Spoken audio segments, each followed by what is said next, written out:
reflections from your wonderful book, The Power of Wonder. Thank you so much, Chris. I just have to say, I'm so delighted that Adore Board has invited me to speak, and really excited to do this with you. You've been a great partner to Hatch, and a real cheerleader to me, which is just lovely. And so I hope you guys enjoy this, and thank you all who are on today for letting me come into your homes and your offices. And I'm just going to tell you a few stories about wonder.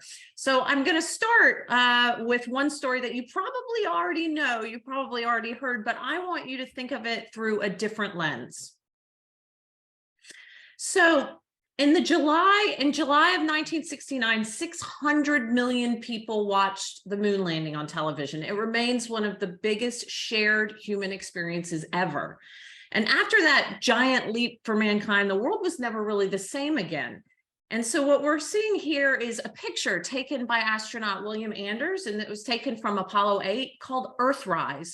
And this iconic picture, this poignant image of a small, fragile marble suspended in inky dark, borders erase, nations and nationalities, almost nonsensical constructs.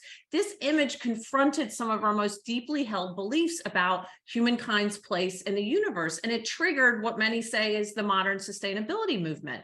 But the people on Earth weren't the only ones affected by this experience. When astronauts returned from space, they were changed people, fundamentally changed. International Space Station resident Ron Guerin said it felt as if time stood still. Apollo 14 astronaut Edgar Mitchell said he felt a sense of interconnected euphoria. And Apollo 9 lunar module pilot Rusty Schweickart described it as being the sensing element for man. I love that, the sensing element for man. Well, what they were experiencing is something that has become known as the overview effect. And the overview effect is the unexpected and powerful permanent shift in perspective after seeing the Earth from space. And they come back completely changed. But of course, we don't need to go to space to have an experience of wonder. Art, music, religion, politics, science, nature, love, fear, birth, death, each of the myriad of human experiences that form the bedrock of our lives has a golden vein of wonder running through it. And yet, although wonder is only starting to be scientifically defined, what the research shows is that it has so many benefits for us, from increased curiosity, cognition, generosity. It has profound psychological impacts, but also physiological impacts. And I'll touch on those a little bit later, but it makes us happier, healthier people, better leaders, better partners, and better change agents. So a little bit about myself, if you don't know me, but probably many of you do.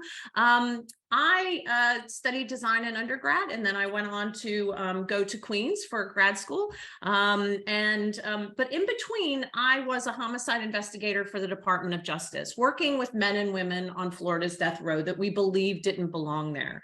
And through this work, I became fascinated by how could some people be so resilient in the face of absolutely terrible histories and grim futures. And I found also in my work in the corporate sphere that as I started to dig, people who held their world in a great sense of wonder were more buoyant, they were more capable of dealing with difficulty of day-to-day life. And so I really wanted to understand that more, and I have been exploring wonder ever since, and that's what's led me to write The Power of Wonder. So today I want to make the case for wonder, why it's important, why we need more of it now, and why really it's now is when we need it. So what we have here is watch, wander, whittle, wow, and woe. And I'll explain those in a minute. Each step is valuable in and of itself, but if we practice all of these, if we see these all as skills that are additive one to another, then we become more wonder prone, and we are more likely to be gifted the wow and woe moment, which is really the most impactful for us psychologically and physiologically. But why does it matter? So I'll give you another W. Why? Well, people are struggling. You know, the world is not necessarily in a great place.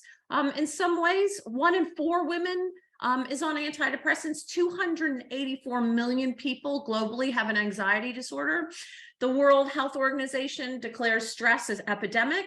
Empathy levels have dropped 40% in the last 20 years. There is research that this is starting to eke back up, thanks partly due to the pandemic.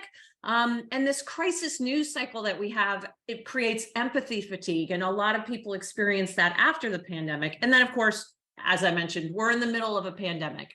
So the challenge is that this is so deeply needed. We are inundated by change, distracted by choice, polarized into ever reductive tribes, and people have turned to a world of gratification, life hacks, and business culture that worships at the altar of the cult, of overwork. And so what we have is I don't know, in short, humanity has been given the keys to a brave new world, but can't yet reach the pedals. That's sort of how I describe it. And so this is the reason why I believe wonder is really needed now.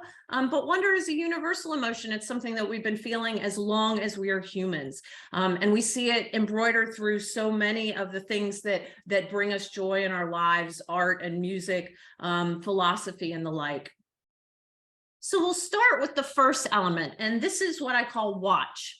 And this step is about the power of pause. The watcher is the part of the mind that is quiet and open, that's able to see new ideas and new opportunities. It's almost like a state of passive curiosity. What I mean by this is the psychological term openness to experience.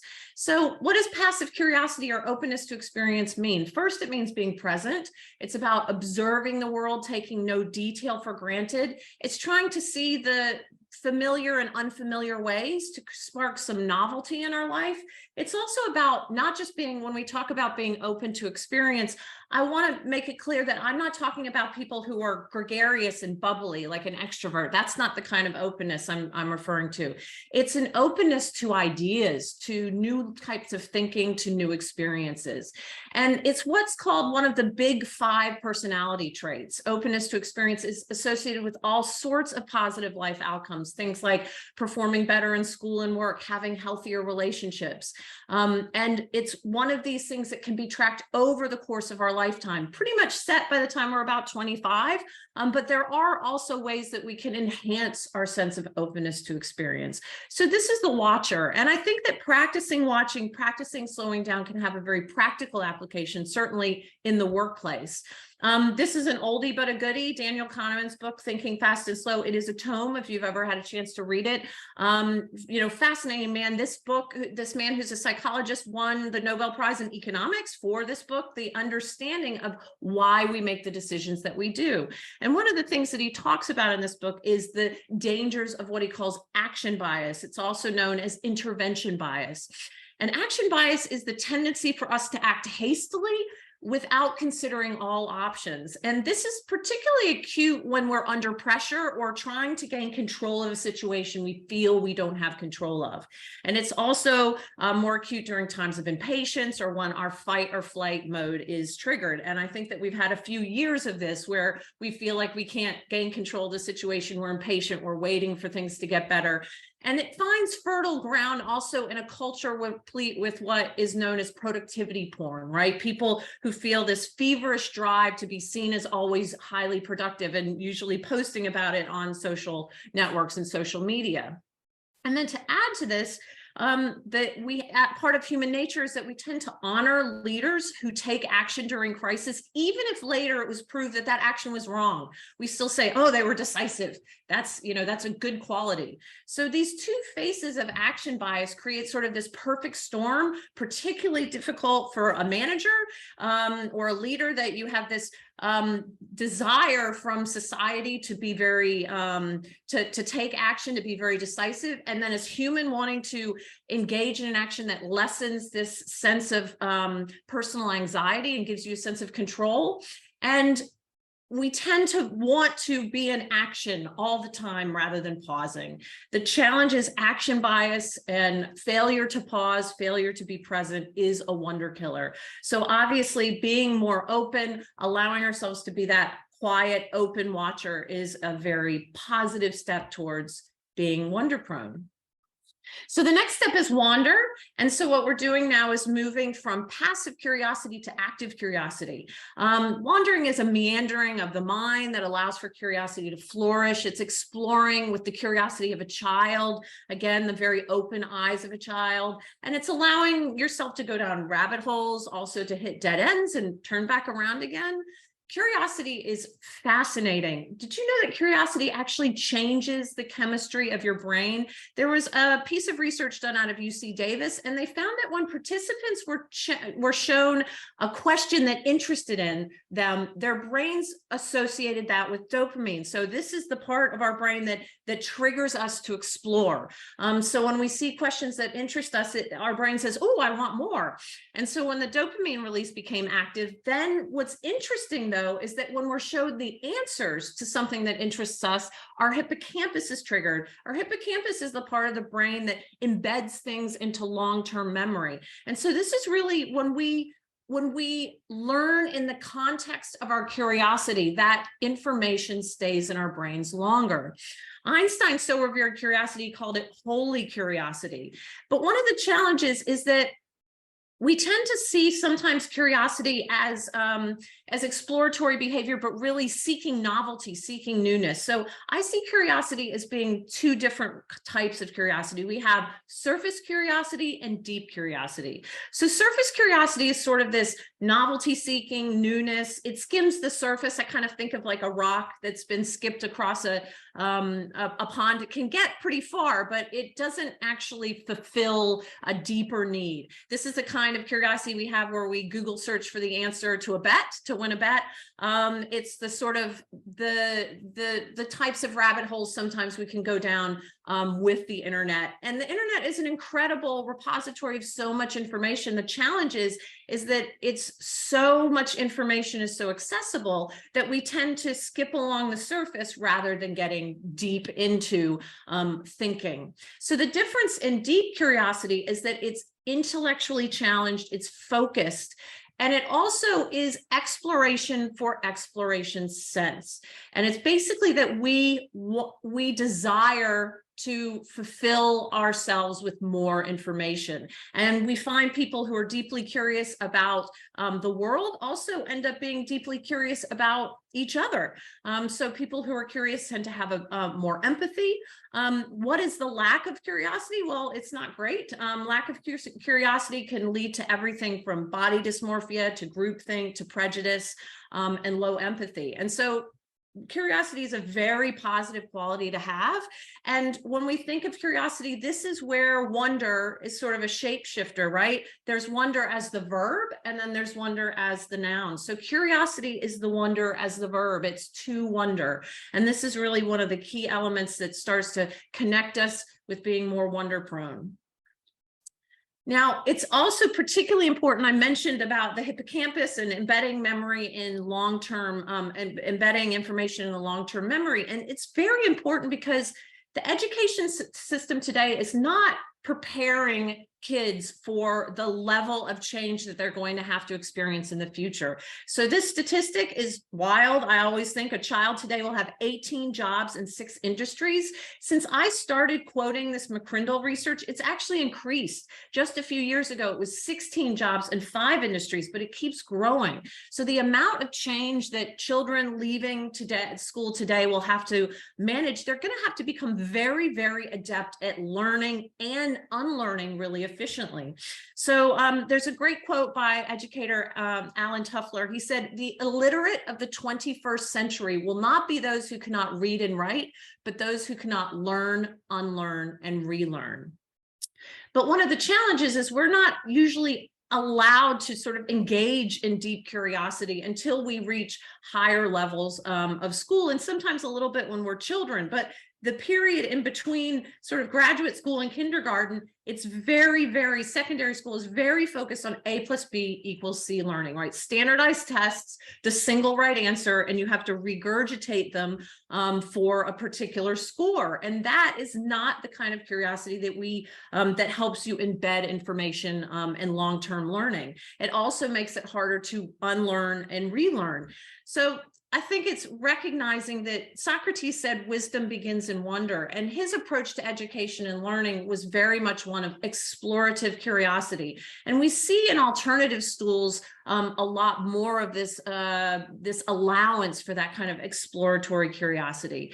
But curiosity is a muscle. It really is use it or lose it. And I think that we could all benefit from exercising our deep curiosity muscle on a more regular basis. So that's wander. Now we're going into whittle. So this is the third quality of wonder. And this is about paring down our focus. This is moving from our passive curiosity and our open attention into active curiosity, wandering. And then we come upon something that becomes so absorbing to our mind that we start to narrow our focus, that extraneous thought starts to disappear and we become absorbed. It's also maybe a term that you've heard before by a gentleman named Mihai Csikszentmihalyi, who developed the term flow. Flow is a type of absorption where we lose all need for our human needs. We are only focused on that object of our attention, and all our attentional resources are put towards it.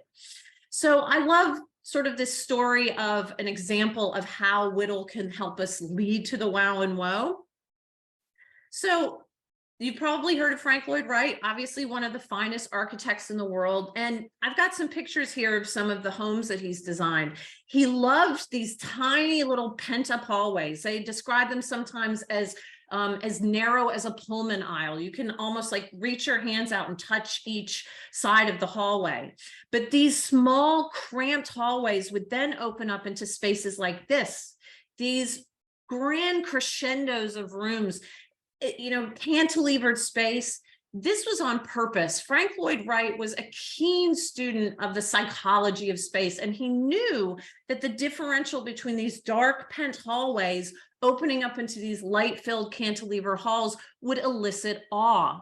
And this is a technique that he called compression and release. And he recognized that it's the differential. We really, as our brains, only notice change. So it's the differential between these narrow, dark hallways to these light-filled spaces that creates then what's known as an expectation violation. And that is a key component of wonder as well. So what's happening in our brains is we're open, we want information, we decide to seek it, and we do that through deep curiosity. Then we become absorbed, and then at some point we experience something that challenges our expectation of what will occur next, that the pattern that we're expecting to be filled does not get filled. And that creates a cognitive gap. Now, the size of that cognitive gap is really what determines how big of a wow and woe moment that we have. But this is sort of what leads us then into the wow and woe moment of awe. So awe is an incredible emotion, and I'll tell you why it gets two of these words, the wow and the woe, because there's really sort of two stages to awe that make it an awe experience. So an awe experience is always something that makes us feel small. It makes us feel like we are a small component part of a bigger world. It's where our expectations are challenged by something so vast and so meaningful that our brains struggle to make sense of it. And then as our brain makes sense of it, it accommodates that new information. And afterwards, we see the world completely differently because we have added a new schema to our sense of the world, that our view of the world, a lens through which we see the world, is changed. Now, we can probably think of some times that we have had a wow and woe moment, maybe seeing the Grand Canyon for the first time, or seeing the birth of a child, or your child learns some new skill. And that experience is what's known as vastness. Then comes the final stage, and this is where the stimulus is so great as our brain wraps itself around it that we just go mind blown. And that's that accommodation. That's the wow and the woe. So this final stage of wonder is so powerful. It really has been described by scientists at UC Berkeley as the most profoundly beneficial emotion from a physical and a psychological sense. People who experience awe have greater humility, curiosity, innovation, happiness. They're more willing to self-sacrifice because it's a very pro-social emotion, which means that it makes us want to step into the world and do better for other people. It makes us desirous of contributing to the world. But what I find most fascinating is the physiological impact of wonder. So absorption also has a physiological impact. It's known to lower blood pressure, but wonder also lowers blood pressure. It lowers our stress hormones, so lower cortisol, and it also lowers what are known as pro-inflammatory cytokines. So pro-inflammatory cytokines are triggered when we're ill, and what they do is help make us healthier again. But if pro-inflammatory cytokines are triggered not during illness, but rather simply because we're stressed or under trauma, under pressure, then what starts to happen is it actually makes us sick. And the pro-inflammatory cytokines are associated with diseases like cancer, heart disease, Alzheimer's. What they found is that wonder actually lowers those pro-inflammatory cytokines. So it shows a direct biological pathway between wonder and better health. And I just think that is incredible. There was also some just really fascinating research done with people who had suffered with PTSD. They took a group of ex-veterans who had PTSD and also a group of at-risk youth who were having mental health issues, and took them on a whitewater rafting trip. And what they found is that when people returned from that, having experienced awe, their PTSD symptomology dropped, for some of them up to a year later. So this is incredibly powerful stuff that can help really have a direct impact on people who are suffering. Now, as I said, we probably all had these big wow moments, and there used to be the belief that awe was only rare and fleeting, right? It was if we were lucky, it would alight to us. You can only see the Grand Canyon once for the first time, or going down the rapids. But what they found is that shooting the rapids awe is actually quite comparable to just day-to-day looking for the little things that give you wonder, awe. So what scientists found is that they took those people who went down the rapids and had less PTSD, but they took a separate group who were also suffering from PTSD and asked them to simply go about their day trying to find things that brought them wonder. And then to journal about it. And they found that those people also saw benefits to their PTSD symptomology. And so it's not just big ideas that we have to look for, it can be little ones as well. Now, I have this picture here of these trees, and I'll tell you this is based on an experiment. So on the Berkeley campus, there is a grove of cypress trees that are some of the oldest. It is one of the oldest hardwood copses in all of North America, also one of the biggest ones. And so they're really beautiful, impressive trees.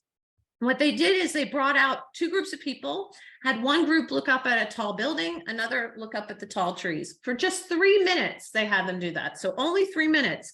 And then they tested people's helping behavior by basically accidentally dropping a cup of pencils and seeing how many pencils got picked up. That was their measure.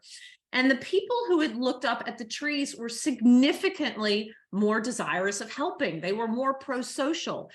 They also reported that they felt a sense of being small. They said that they felt a sense of being connected to the bigger constellation of the world. But that didn't happen to the people who looked up at the building. So some of this, we can imagine its application from a biophilia point of view.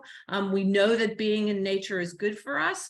But there are the physical aspects of being in nature that are good for us, but the emotional aspects definitely have a rooting in awe. And so this is just a support that small moments of awe really do make a difference.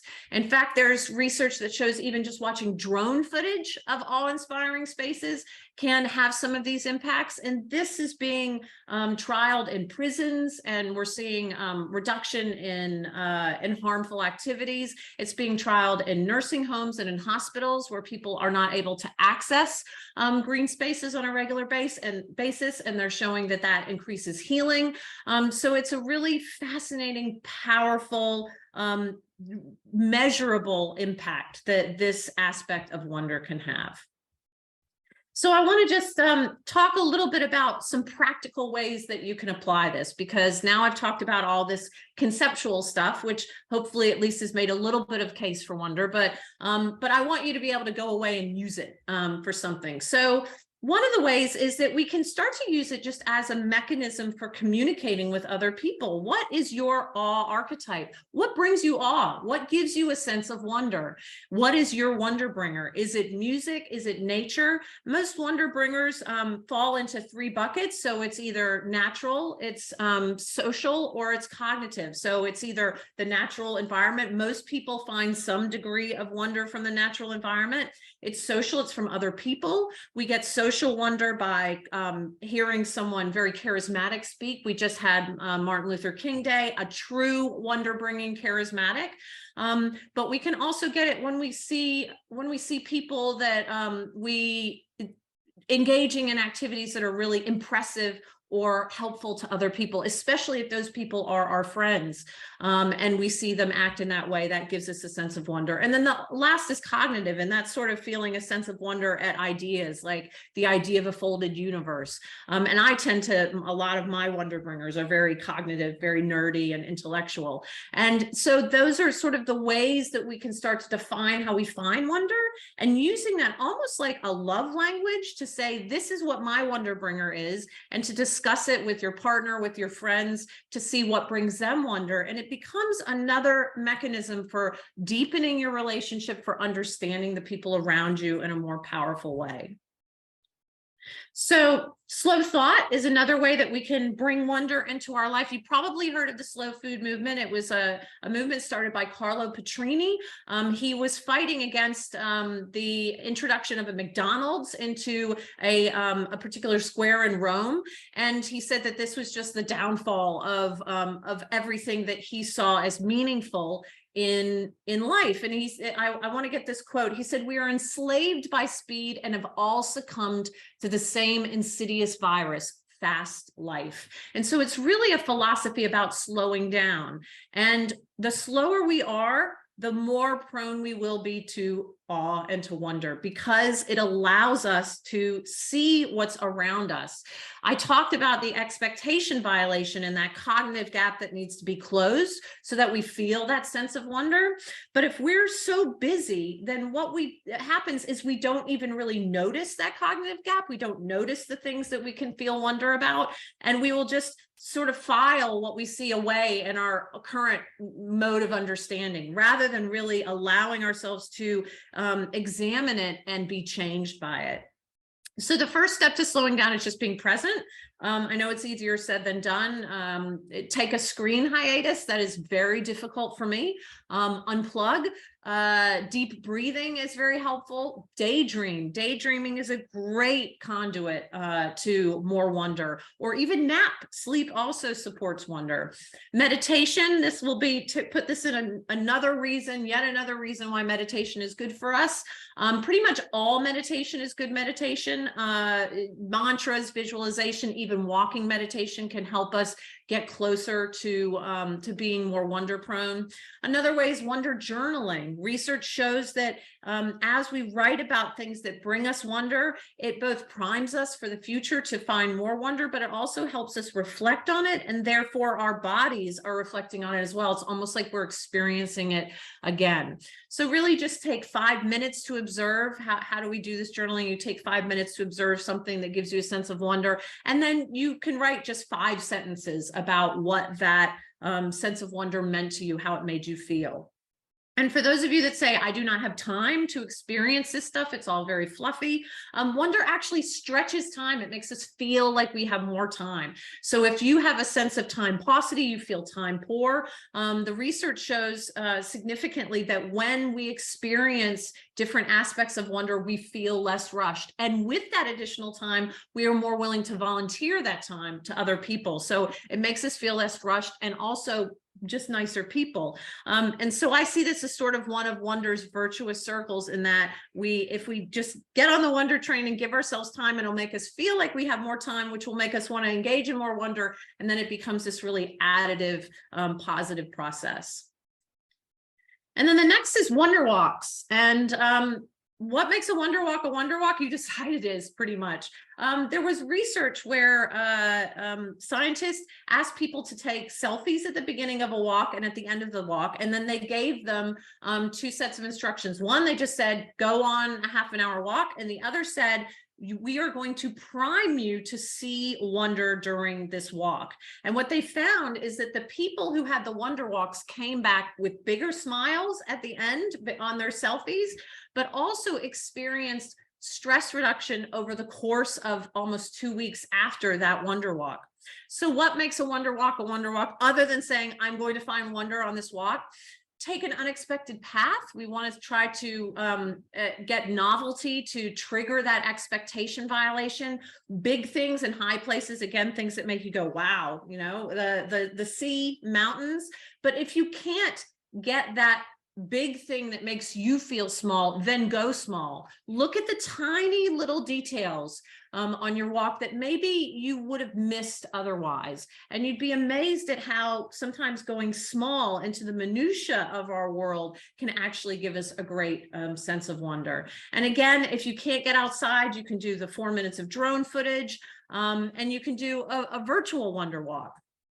I see this, and I have clients that are using wonder walks as mechanisms for team breaks, as ways to get people to come back and be more refreshed. They're also using 5-minute virtual wonder breaks. So having everybody watch some really wonder bringing video and then come back into your marathon of meetings. And it really does give you a sense of energy. You're more energized, you're less stressed. And it really is a way also to connect with your colleagues, with your team in a more meaningful way.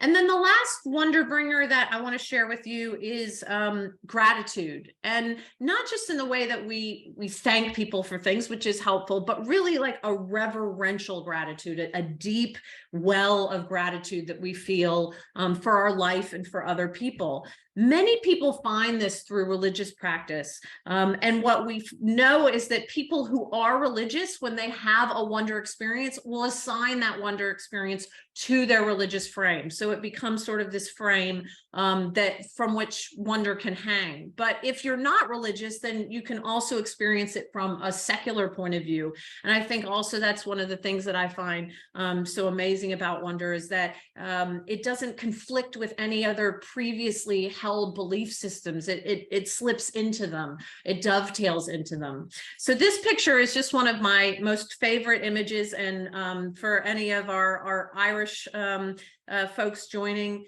this is a sculpture. It's the Choctaw Memorial in Cork Island. And it was constructed to thank the Choctaw for their donation of about $200, which would be tens of thousands of dollars today, during the Great Famine of 1847. So the Indians sent that money over to the Irish people, and this is the way that the people in Cork, Ireland thanked them. I think it is absolutely one of the most stunning pieces of artwork, and also just so emblematic of a sense of deep, considered reverence, this sort of gratitude that makes you, again, feel like a small component part of a larger system. And that is really that piece. We want to keep seeking that small self, because when we feel small, our problems feel smaller as well. And that feeling like a component part of a bigger system helps us be better in our communities, in our lives. So I will leave you with one of my favorite quotes about wonder. This is from Albert Einstein. I always like to end my presentations with a quote and a call to action, and this really says it all. He who can no longer pause to wonder and stand wrapped in awe is as good as dead. His eyes are closed. So I hope I've made the case for wonder. I really hope that you go out and pre-order. Now, if you pre-order, you can also get a bonus chapter on relationships and compatibility, and it's coming February 21st worldwide, wherever English is spoken. So I just want to thank you guys for giving me the opportunity to chat with you today, and I will hand it over to Chris. Monica, that was just wonderful. Thank you so, so much. And it seems, just to summarize, that you provided the tonic for what you've described as the fast life. And you're advising corporates across the world.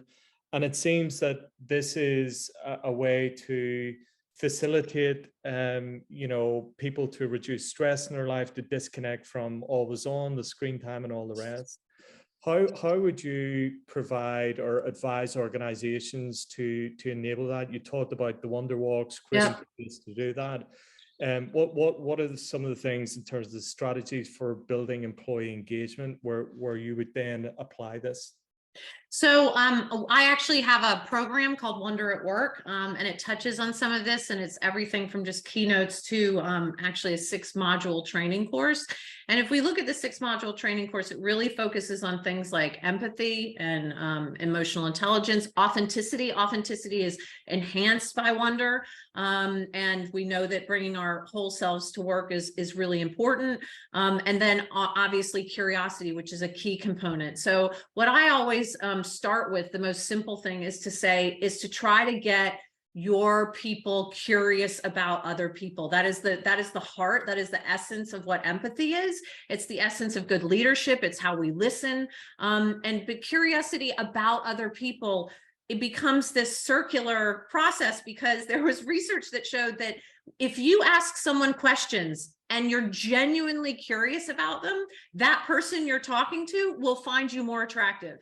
So, I mean, it's a great tip if anybody is swiping right, or is it swiping left? I don't know, but how to connect with people. But it is something that is palpable when we're genuinely curious about each other, and it can have such knock-on effects. So if there was sort of one way that I would tell people to start practicing this, is to really try to be curious about the other people in your world, especially those that are different than yourself. That's fantastic. And I've heard the term appreciative learning or listening, where you're actually trying to absorb yourself in what you're hearing rather than in your head almost trying to get your piece in. So that's wonderful. And it's almost like what you're suggesting is, here's some mechanisms to almost disconnect from the busyness to, I suppose, the benefits for organizations would ultimately be growth, innovation, those sorts of outcomes. Are they the ultimate benefits where you're going to... I think the ultimate benefits would be creativity and innovation. Absolutely. Other benefits are going to be engagement and retention. People want to work, the qualities that wonder engenders. So honesty, humility, generosity. These are things we want in a boss. And we know people don't leave their jobs, they leave their bosses. So if we are able to lead with wonder, that can have such a significant impact on the people who we are leading. And it engenders such a level of loyalty, because it's a person that you want to be around. It's just a human that you want more of. I also think there's a significant benefit of learning and unlearning. Again, as the world starts to change so rapidly, the way that our jobs are aligned, and I'm a big believer in skills clustering as a mechanism for hiring, but that's probably a presentation for another day. But what it helps us start to do is really learn much more effectively, and then embed that information in long-term learning. So if we can help people get curious about what they're learning and the people around them, then that's really positive as well. Another interesting bit, if you have to learn something that you simply cannot get into, if you sprinkle in between stuff that you are interested in, then the other stuff will sort of slip in. They call it a curiosity vortex. So it'll sort of make its way in with the spoonful of sugar of what you are interested in. So if it's absolutely not going in, sprinkle it with some stuff that you are interested with. Superb. And I suppose where organizations are trying to balance this remote first and hybrid working environment, you talked about some of the mechanisms, fairly simple mechanisms to encourage that. How are you seeing organizations, adopt that? I know at our board, we had photo of the week where, you're to share a photo on Slack, of trying to get people out and about and get your steps up or whatever. But how have you seen that being connected to an overall approach to kind of engage employees who are now remote or kind of in and out of the office? What I find is that people working remotely are actually making time for wonder. I'm hearing about people, oh, I always go on a walk now. I always do, this thing. So the level of self-care, I think, is increasing. And that's why the horse is bolted. The genie is out of the bottle. There are some people that want folks coming back into the office on a regular basis, but recognizing that you have to earn that commute. And ways we can earn that commute is certainly having more inspiring work environments, having places where we are welcomed as a whole person and where we're given the opportunity to seek moments of wonder during the course of our day. Because if we don't give people that, they're going to vote with their feet and they're going to go places where they can.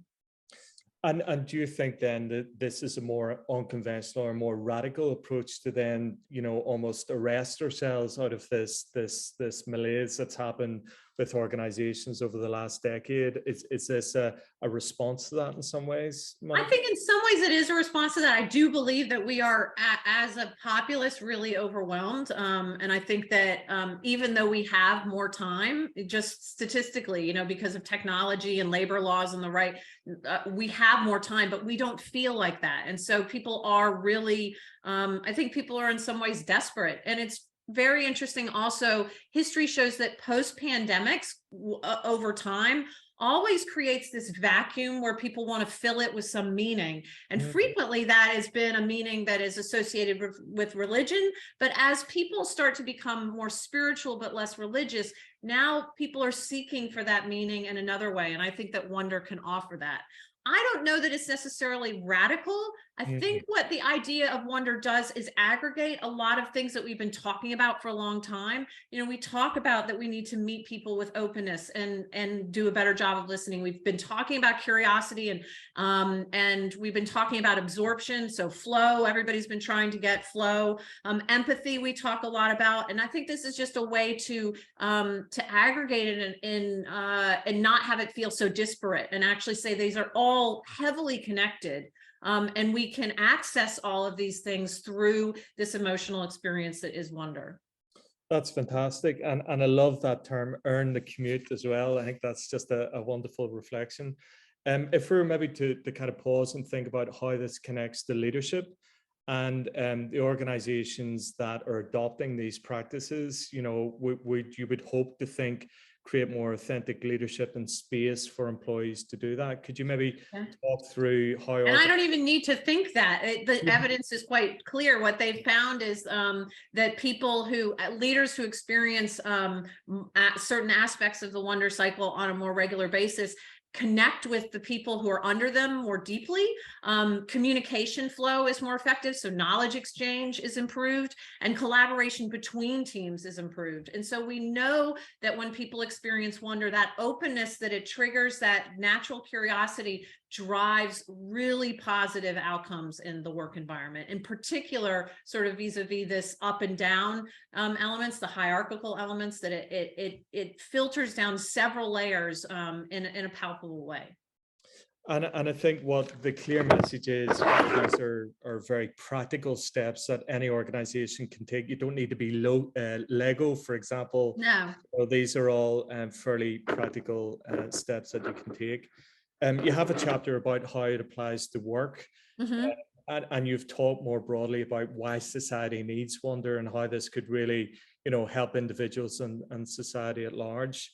Is there any other broader aspects that you would maybe encourage our listeners to, who have either as a leader or employee encourage wonder at work in terms of that as an initiative rather than some of the tactics? So I think as an initiative, absolutely. It adds to the level of I mean, we can talk about mental well-being, of course, as well, that enhances. I think one of the things that's also interesting is and I feel like I have to talk about a little bit of the dark side of Wonder. We love a cult of personality leader, and cult of personality leaders tend to have great charisma. That's why we follow them. We've seen a lot of those people acting very poorly. And what happens is charisma creates like this slipstream where you feel a sense of awe, and then your brain is very malleable. Well, what gets put in your brain in that malleability, it could be good or bad. I mean, it's how we end up with cults, is that someone is highly charismatic. They create a level of malleability in the brain. We feel a sense of prosociality, which means we want to connect with other people. And then they come in and say, I'm going to abuse that. I'm going to take that and make you do things for me. And so I think we want to be careful that when we feel a sense of wonder about a leader, we want to question ourselves, is that because they're charismatic? But make sure that the charisma that we're feeding on is a positive charisma, not a negative charisma. Yeah, and how you explained that earlier in your talk about, how by being suspended in wonder, it embeds into the memory and really kind of, translates the message more in a more connected and meaningful way. So I can understand that there's the danger of charisma and looking out for that as well. Is there any additional kind of actionable thoughts that you want to leave our listeners with, just in terms of, it's the World Wonder Day today? Yeah. So thinking about, in the next, we talk about action in the next 24 hours, next 7 days, next month, how could we encourage people, in addition to ordering the book, to learn more and to practice wonder? Baby steps. You think you don't have time, make 5 minutes even. Slow down, really try to slow down and observe. I think also we experience an onslaught of visual information, especially these days. Billboards move and all of this. We've got a basically in our hand, a movie theater. I think sometimes limiting our visual information and just going with other senses can really start to help us connect with wonder as well. But I guess sort of a broader, and maybe this starts to sound metaphysical, but I feel like I have to say it, that I just want people to start to believe that there is more unseen, untapped, within ourselves, within the world. There's so much we don't understand, the concept of that we've figured it all out. There's just so much to be in awe of, to be curious about, and to just know that whatever you're experiencing today, that there is more. What a way to conclude. And I think what I'm hearing is that connection to meaning and search for meaning, and the journey towards that, and how you've described that. Wonder allows you to suspend yourself to kind of really appreciate that. So on the subject of appreciation, Monica, could I just thank you for your wonderful talk? Thank you for having me. Yeah, we're going to share the webinar, and we're going to cut up certain segments. The breast knowledge drops we're going to share on LinkedIn as well. So could I just thank our listeners today? We're going to be sharing the details of the 3 lucky winners of the books that we're pre-ordering for you. And we'll make sure that is in the post. So all I have to do is to thank Monica, thank our listeners, and look forward to your journey into wonder in the coming days. And with just responding, audience responding, Andrew saying, thank you so much, Monica, for sharing your insights of wonder and curiosities. In particular, the idea of wonder walks in the workplace, bringing back the experience to colleagues. So it's not just great, some actionable takeaways, and we're seeing others chime in as well. So thank you so much. Again, look forward to continuing the conversation in the days and weeks ahead. Thanks, Chris. Have a great one. You take care. Bye, everybody. Thanks again. Take care. Bye-bye.